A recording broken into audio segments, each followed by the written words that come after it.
Algo extremamente incomum está acontecendo agora no Cazaquistão.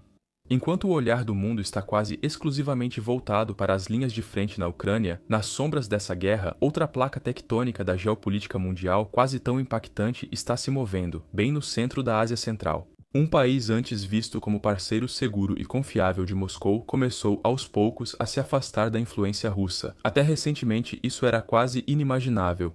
O Cazaquistão era o aliado mais próximo da Rússia ao sul de sua fronteira. Havia uma aliança militar conjunta, fortes laços econômicos, a língua russa, elites russas e garantias de segurança russas. Para Moscou, o país era uma âncora de poder na Ásia Central, mas essa âncora começa a se romper. Agora, o Cazaquistão controla rigorosamente sua fronteira com a Rússia. Cadeias de suprimentos são verificadas, exportações restritas e estratégias russas para driblar sanções foram bloqueadas desde dezembro, enquanto o país busca novos parceiros. O país fortalece suas relações econômicas com a União Europeia há anos. A União Europeia já é o principal parceiro comercial do Cazaquistão, superando Rússia e China. Petróleo, urânio e minerais raros do país são cada vez mais exportados para o Ocidente. E isso não acontece mais exclusivamente por meio da infraestrutura russa, mas sim por novas rotas através do Mar Cáspio, do Cáucaso do Sul e da Turquia, uma escolha consciente de evitar a Rússia. Novas fábricas de munição estão sendo construídas no país com padrões ocidentais. Em abril de 2025, a União Europeia firmou uma parceria estratégica com o gigante da Ásia Central e declarou o país principal estado-chave da região. A Rússia considera todas essas mudanças extremamente perigosas, já que compartilha com o Cazaquistão a maior fronteira terrestre do mundo, de 7.600 quilômetros. Observadores viram a resposta direta da Rússia durante a participação de Putin no Fórum Econômico de São Petersburgo. Citação: existe uma velha regra, onde quer que um soldado russo pise, aquela terra nos pertence. Essa declaração causou consternação entre muitos políticos no Cazaquistão. Para a população, isso foi visto como grande ameaça. Ao mesmo tempo, a China está cada vez mais em destaque e é o estado-chave da nova Rota da Seda. Bilhões são investidos em ferrovias, estradas e centros logísticos. Enquanto a Rússia está militarmente comprometida e sob pressão econômica, a China traz estabilidade, investimentos e um vasto mercado consumidor. Assim, uma verdadeira corrida começou no nono maior país do mundo. Por que e como o Cazaquistão está se afastando da Rússia agora? Qual o significado das novas parcerias com a União Europeia e a China? O que essa reviravolta representa para o poder russo na Ásia Central? E qual pode ser o futuro do Cazaquistão? Vamos analisar essas questões no vídeo de hoje. Aproveite! Para entender essa mudança extrema, precisamos primeiro olhar para o início dos anos 90, porque com o colapso da União Soviética, o Cazaquistão se tornou formalmente independente, mas na prática, o país permaneceu profundamente enraizado na esfera de poder e influência da Rússia. Isso ocorreu por vários motivos, incluindo a forte ligação econômica do Cazaquistão à Rússia. Indústria, energia, oleodutos e rotas de transporte eram planejados centralmente na era soviética e quase sempre levavam à Rússia. Uma ruptura aqui seria suicídio econômico. Também havia a questão demográfica. Nos anos 90, grande parte da população do Cazaquistão falava russo e, em algumas regiões, predominava a etnia russa. O russo permaneceu como língua de comunicação, administração e ensino. Muitas elites políticas foram formadas em Moscou e tinham boas conexões com o Kremlin. Na política de segurança, o país optou pela Rússia. O país se juntou a alianças lideradas pelos russos, cedeu infraestrutura militar a Moscou e aceitou a Rússia como garantia de estabilidade em uma região instável. Afinal, o país está localizado de forma bastante central entre a China, o Afeganistão e o Oriente Médio, mas é importante dizer que essa proximidade nunca foi pura lealdade. Do ponto de vista da maioria dos especialistas, era principalmente pragmatismo. O Cazaquistão era jovem, vulnerável e buscava tempo para construir seu estado, criar identidade própria e fortalecer a economia. E foi exatamente aqui que o Cazaquistão avançou em um ritmo bastante acelerado.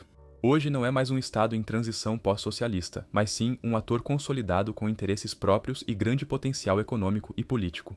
Por que o Cazaquistão ainda não agiu de forma mais independente? O motivo principal é seu vizinho do norte. Para a Rússia, o Cazaquistão é bem mais que só um país vizinho. É uma das peças-chave geopolíticas mais importantes. Primeiro, a geografia. Os dois países têm a mais longa fronteira terrestre contínua do mundo. Milhares de quilômetros de estepe aberta e poucas barreiras naturais fazem do Cazaquistão uma profundidade estratégica e uma zona de amortecimento para Moscou, protegendo contra ameaças do sul. Se esse amortecedor se afastar politicamente, a Ásia Central ficará, de repente, muito mais perto do coração da Rússia do ponto de vista da segurança, além do aspecto econômico. O Cazaquistão é rico em petróleo, gás, urânio e metais raros. Todos esses são recursos essenciais para as indústrias de energia, defesa e nuclear da Rússia. Por décadas, exportações, oleodutos e cadeias de suprimentos passavam pelo território russo ou ficavam sob controle russo. Ainda mais relevante é o aspecto simbólico. O Kremlin via o Cazaquistão como exemplo de que o espaço pós-soviético pode permanecer unido. Enquanto os estados bálticos e a Ucrânia rapidamente se voltaram ao Ocidente, o Cazaquistão permaneceu calmo, leal e previsível. Mas isso está mudando. No início de 2022, o país sofreu 2 choques simultâneos. No início do ano, o Cazaquistão teve seus maiores protestos em anos devido ao aumento dos preços da energia. Mas, muito rapidamente, uma frustração profunda e reprimida há muito tempo explodiu, causada pela corrupção, desigualdade social, pela elite política e também pela relação próxima com a Rússia. A situação escalou rapidamente e o controle estatal foi perdido em algumas áreas, com graves distúrbios e numerosas vítimas fatais. O governo do Cazaquistão tomou uma medida drástica e pediu ajuda à Aliança de Segurança liderada pela Rússia. Em pouco tempo, tropas russas foram enviadas, oficialmente para estabilizar a infraestrutura crítica. A operação foi limitada no tempo e os soldados logo se retiraram. Politicamente, esse episódio deixou marcas profundas, mostrando em Astana como é tênue a linha entre apoio e dependência, e o quanto realmente se dependia do vizinho do norte. Ao mesmo tempo, a situação mostrou a mudança na população jovem e esclarecida, distanciando-se do antigo parceiro, a Rússia, e buscando novos aliados. E apenas algumas semanas depois veio o próximo choque. A Rússia invadiu a Ucrânia. Para o governo do Cazaquistão, esse era o pior cenário possível. De repente, uma guerra começou, com vários paralelos desconfortáveis ao Cazaquistão. O Cazaquistão possui uma expressiva minoria russófona sob influência constante do Kremlin e compartilha com a Rússia uma fronteira extremamente longa e com pouca proteção natural. O Cazaquistão esteve por décadas economicamente em infraestrutura e segurança, muito ligado a Moscou. O Cazaquistão também entregou suas armas nucleares à Rússia em troca de garantias de segurança, destacando-se a atenção à retórica russa. Expressões como unidade histórica, estados artificiais e proteção de minorias russas eram familiares aos moradores de Astana. A fala de Putin sobre o colapso da União Soviética ser a maior catástrofe geopolítica do século XX também não agradou ao Cazaquistão, e a reação foi igualmente clara, embora expressa de forma diplomática. O país não reconheceu territórios anexados pela Rússia, destacou a importância da integridade territorial e do direito internacional e recusou apoiar ativamente a guerra. Ao mesmo tempo, o governo evitou confrontos abertos com Moscou, de quem ainda era muito dependente. Mas vemos que o Cazaquistão vem reduzindo essa dependência gradualmente desde 2022 primeiro, no nível econômico. O Cazaquistão reforçou controles de fronteira e alfândega, focando em bens sensíveis de possível uso militar ou de duplo uso. Cadeias de suprimentos que antes funcionavam quase automaticamente em direção à Rússia foram revisadas, atrasadas ou completamente interrompidas. Oficialmente, tratava-se do cumprimento das regras internacionais. Na prática, era evitar ser rota de desvio das sanções ocidentais.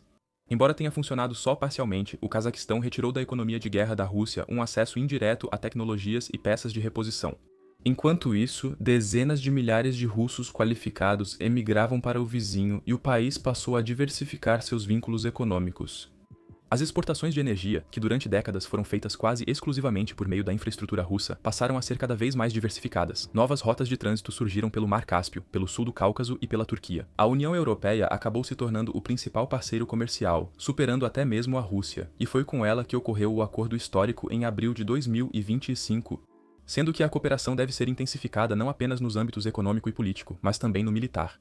O Cazaquistão se mantém neutro, sem intenção de entrar na OTAN ou romper alianças atuais. Ainda assim, o país investe em desenvolver sua própria indústria de defesa, seguindo padrões ocidentais.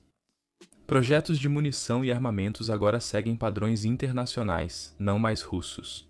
O objetivo é claro: garantir defesa independente e reduzir a dependência de suprimentos, treinamentos e peças russas. Os Estados Unidos também são importantes nesse processo. Enquanto isso, o Cazaquistão intensifica sua política externa em várias frentes, fortalecendo laços com União Europeia, Turquia, Estados turcos, potências do Oriente Médio e China. Especialmente este último desempenha um papel fundamental. A China é o único país grande, estável e poderoso o bastante e vizinho do Cazaquistão para substituir a Rússia como potência protetora. O país está no centro da nova arquitetura comercial eurasiática da China. Como país de trânsito da nova Rota da Seda, recebe grandes investimentos em ferrovias, estradas, centros logísticos e parques industriais. A China atua como estabilizadora em segurança. Desde a guerra, a Rússia ficou muito dependente do país asiático e passou a ser o parceiro júnior na relação. Para o governo do Cazaquistão, a China é hoje a chance ideal de se afastar da Rússia sem entrar em um vácuo geopolítico. A proteção da China também dá ao país tempo suficiente para avançar no processo de desvinculação e desenvolver uma identidade e uma política próprias de forma mais forte. Estamos vendo isso acontecer agora, pois Putin responde com novas ameaças ao país. Ele menciona com frequência a esfera de influência histórica e a proteção das minorias russófonas no Cazaquistão. A frase "onde um soldado russo pisa, aquela terra nos pertence" quase agravou a situação, sendo vista pela maioria dos cazaques como ameaça direta de Vladimir Putin. O governo do Cazaquistão busca fortalecer uma identidade nacional independente e se afastar das tradições russas.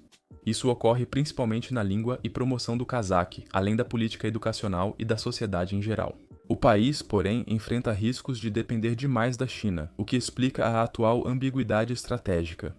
E assim provavelmente será o futuro do país. Ao formar várias alianças, busca-se cada vez mais se desvincular da influência do vizinho do norte e colocar os diferentes atores uns contra os outros. Pois é certo que o Cazaquistão, por seu imenso tamanho, enormes reservas de recursos naturais e uma população bem educada, será um dos países-chave do século XXI. Mas o que vocês acham? Em que direção o Cazaquistão vai se desenvolver no futuro e a qual aliança ele provavelmente vai se juntar? Escrevam aí nos comentários. Se vocês também têm interesse em saber como a Suíça conseguiu se libertar das garras da Áustria naquela época, eu recomendo muito este vídeo. Divirtam-se, a gente se vê na próxima. Até lá, tchau!